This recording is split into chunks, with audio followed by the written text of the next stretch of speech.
అదే వింటున్నాము ఏం లేదు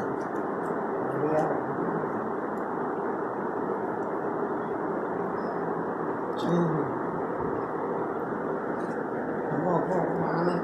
సరిగా చూడు అదే డ్రగ్స్ కావాలంటుంది